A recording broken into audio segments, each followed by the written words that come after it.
Welcome to the Marbocote mould sealer instructional video.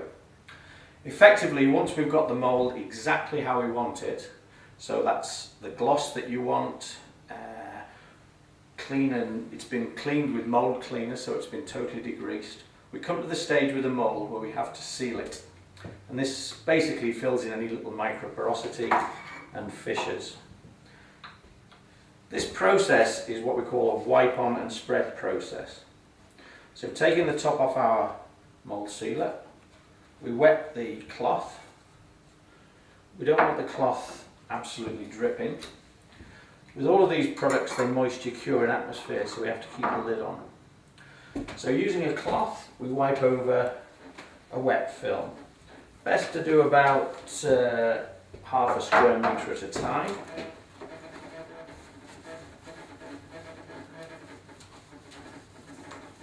Make sure you get everywhere with it, so we'll just do about half of this mould.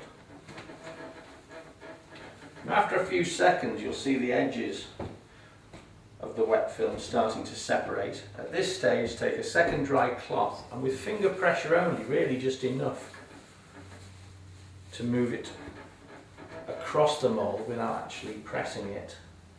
Spread the film. So what we're doing here is we're spreading the film, and then the film evaporates in about 30 seconds. In this way we will maintain the gloss. So once we've done that part of the mould,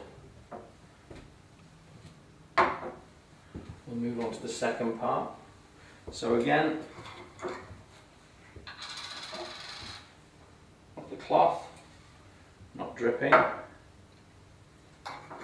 Always take time to replace the lid. A wet film with a good overlap, getting all the detail in.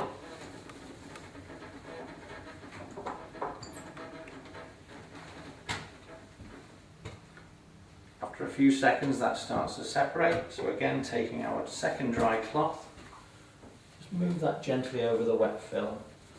Just enough pressure so that you're moving the cloth. We're not looking to take it all off, we're just looking to spread it. And that's Marbocote mould sealer. Important points to note when we're using the Marbocote semi-permanent range. The first thing is these products are moisture curing in atmosphere, so that when you put them on the mould, that's the cure mechanism. But we don't want them to cure in the tin, so always put the lid back on the tin as soon as you've finished decanting the material. Secondly, after you've applied a film to the mould, leave it for 15 minutes before you apply the next film, so that the film is correctly cured and we don't get any smearing of the curing film. A bit like you leave paint to dry before you put the next coat on. Finally, when you've got the mould exactly as you want, the mould cleaner, the mould sealer and the top coat have been applied, leave it at least 30 minutes before you use it.